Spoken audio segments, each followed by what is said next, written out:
What's good, Internet? My name is Attack Slug, and welcome back to my 2K16 MyCareer Let's Play Ebenezer's Revenge on the PS4 on a fine Tuesday morning. Gonna fight Fandango here on SmackDown, or will we? Let's find out here as we head toward Survivor Series. Jack Swagger versus Sting. Yeah, that would totally happen. That would totally happen.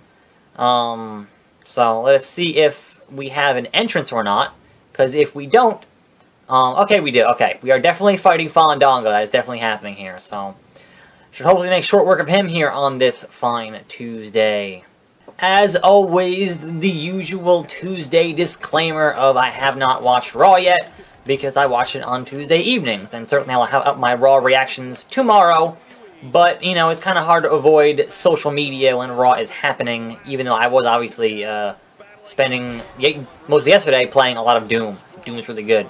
But be that as it may, you know, you hear things here and there, and man, did not hear anything good about last night's show, so I'm kind of looking forward to seeing what is the go-home show for Spear for Extreme Rules, which is this Sunday. And I will certainly, you know, be watching that as how did I miss that? How did I miss that? Certainly. So yeah, I heard that the Shining Stars, like, nobody cared, and I could have told you that yesterday. I did tell you that yesterday. That I was like, wow, it's gonna be the Shining Stars, the depackaging of Primo and Epico. Who gives a shit?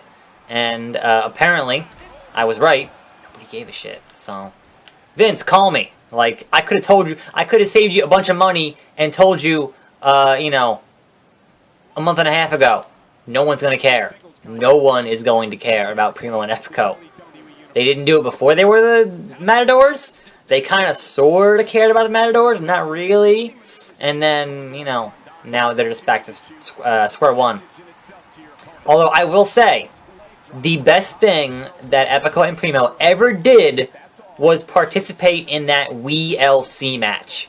That match was way better than it had any right to ever be. It was legitimately good. It was legitimately entertaining wrestling, and that's all I'm looking for. Like, it doesn't have to be good wrestling, because obviously there are some guys who are never going to be good wrestlers, and certainly throughout history that there have been guys who have been entertaining, but not necessarily the most technically sound in the world. And yeah, that WLC match was an entertaining as fuck match. It was really good. So if you haven't seen it, go back and watch it on the network. It's pretty good. But that was the best thing that the Matadors were ever actually involved in. Because other than that, no, they were just like, nobody cared. Nobody cared. Gefilte flip. But yes, there is one singular news story this morning, and that is Emma, you know, apparently the injury era continues, and she has a back injury that's going to require surgery, which is a damn shame because she just got back on the main roster, and they just brought up Dana Brooke to continue their NXT stuff, and now she's hurt, and who knows how long she'll be out.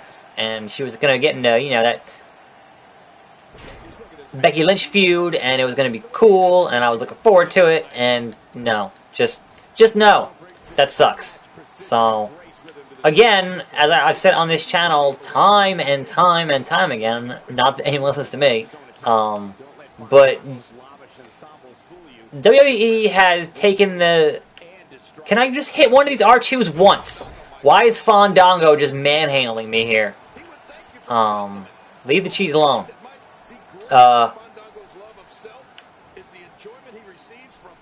But I've said it time and time again. WWE has gone, instead of going with quality, they've gone with quantity. And they're overworking their talent to an extreme degree, and that is why you've had so many damn injuries. If people are working, you know, like 5-6 nights a week, 5-6 matches a week, that's too much. You have all this airtime to fill now between Raw and SmackDown and Main Event and Superstars, NXT, live events, like, it's too much. And eventually the human body just breaks down and can't do it anymore, and people get hurt. So, just ease up. Just, ease the fuck up. And maybe you'd have talent that, didn't burn out and get hurt, like, so fucking often. I don't know. That's just my thought on it.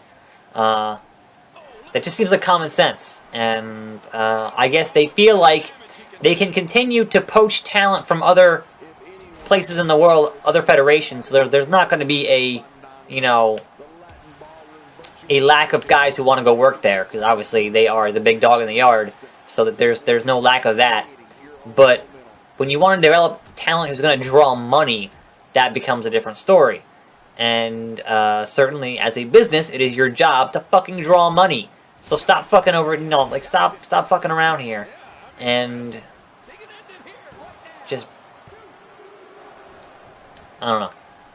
I've been over that particular line of thought on this show a number of times, considering we're almost 180 episodes in. So certainly, I've talked about it before. So my apologies if you heard that rant before, but it's just annoying. It's like, splish, splash. Otherwise, yeah, not a whole lot else going on here in the world of wrestling news. For those of you who were keeping score last week in my Uncharted debacle, which was very frustrating, that finally did show up in the mail yesterday. So, for those keeping score, they shipped Uncharted 4 from GameFly last Monday, as in the Monday of last week. They shipped Doom on Thursday of last week. Both Uncharted 4 and Doom showed up yesterday. How does that make sense? It's going from Pittsburgh to Central New Jersey, which should ideally be a 2-day deal. You ship on a Monday, get here on a Wednesday. Now, GameFly has been shipping on a Monday, getting here on Thursday, which, is not great, but sure, okay. That's plenty of time to spend the weekend getting the game prepped to record 4 pixels. No big deal.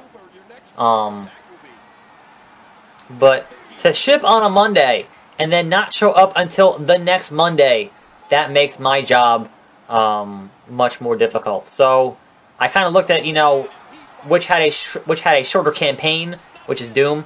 And so I've been playing Doom most of last night, and then this morning, and then I'm going to finish this video, and then play more Doom. That's the plan. The fuck? Why is Fandango whooping my ass here? He's got 2 finishers. Are you fucking kidding me? So yeah. Originally, we the plan was Uncharted 4 was going to be here on Thursday. I would have had enough time between Thursday and Monday when Doom showed up to play through Uncharted 4 and then play through Doom, and then we could have filmed both on Wednesday morning, which is now when we end up filming. But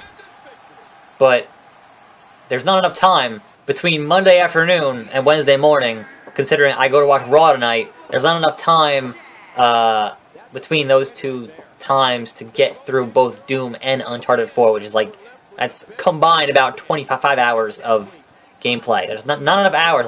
I would literally have to not sleep, and that's not going to happen.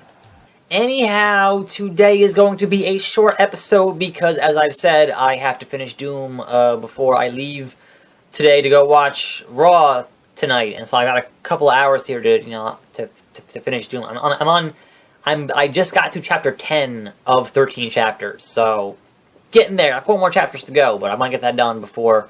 And I still got to do other stuff. So real life getting in the way here. But tomorrow we're fighting the Ascension again. It is another cheese and mayo match. Fighting the Ascension as we are in week 3, heading toward Survivor Series. Look forward to that.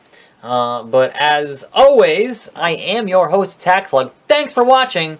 More videos every day. But until then, and until next time, I will see you next time.